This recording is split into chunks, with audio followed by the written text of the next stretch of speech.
Assalamualaikum warahmatullahi wabarakatuh. Ustadz, tolong sedikit jelaskan tentang sholat jamak, jarak dan lain-lain. Baik, sedikit aja ya. Jamak artinya menggabungkan dua hal dikerjakan dalam satu waktu. Contoh, sebentar lagi kita akan sholat zuhur.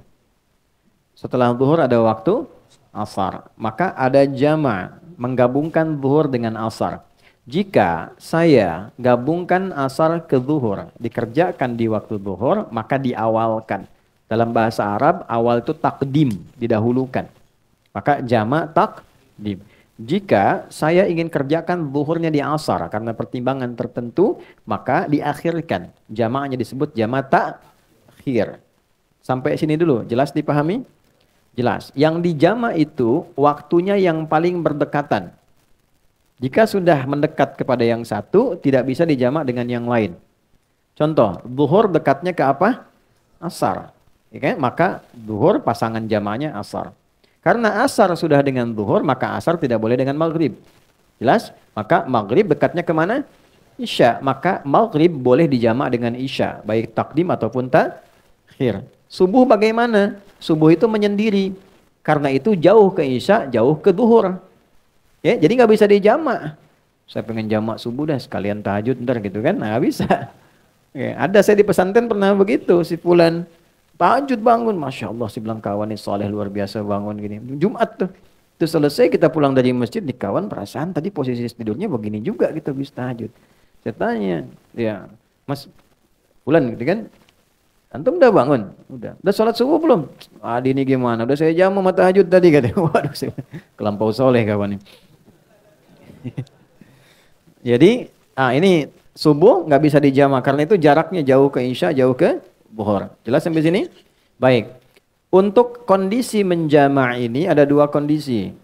Satu kondisi yang disebut masafah, jarak yang terjadi dalam perjalanan.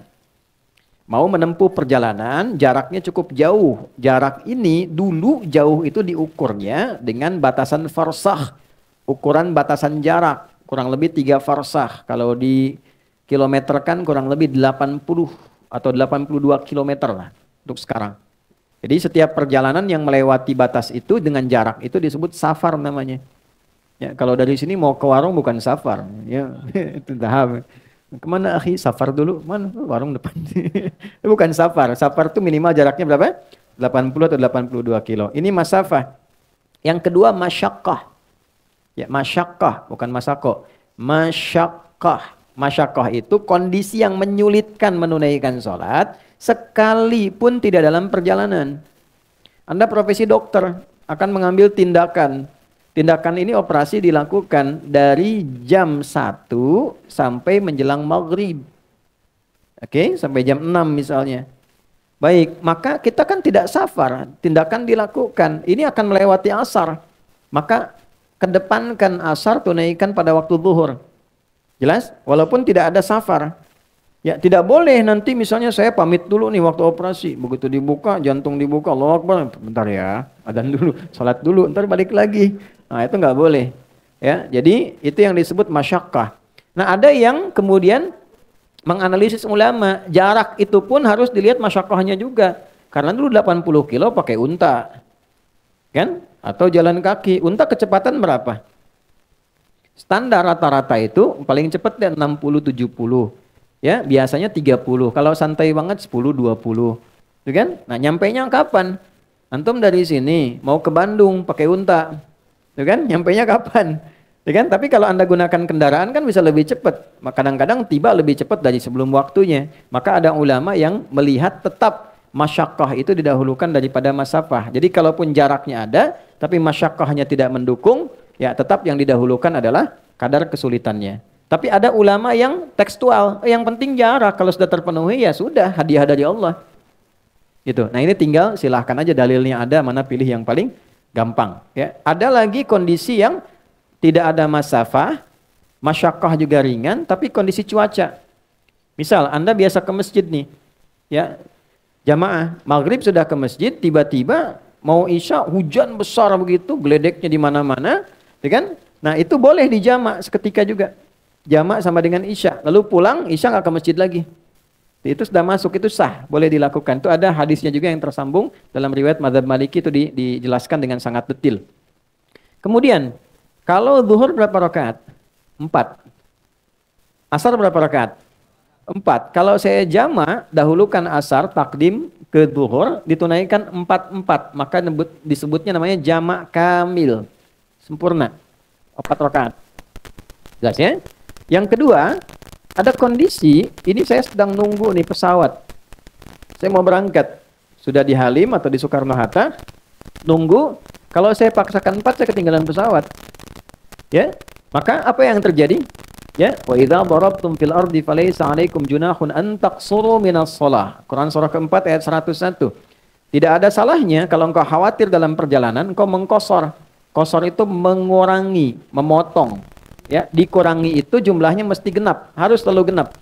Jadi yang ganjil nggak bisa dipotong, dibagi 2. Ya, zuhur jumlahnya berapa? 4, bagi 2 berapa? 2. Hasilnya harus genap, paling minimal 2. Boleh. Ya, maghrib berapa rakaat?